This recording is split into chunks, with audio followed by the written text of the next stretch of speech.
आदित्याय च सोमाय मङ्गलाय बुधाय च गुरुशुक्रशनिभ्यश्च राहवे केतवे नमः।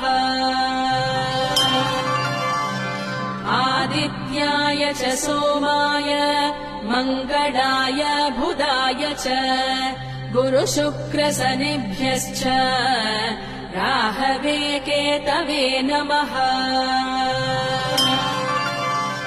आदित्याय च सोमाय मङ्गलाय बुधाय च गुरुशुक्रशनिभ्यश्च राहवे केतवे नमः। आदित्याय च सोमाय मङ्गलाय बुधाय च गुरुशुक्रशनिभ्यश्च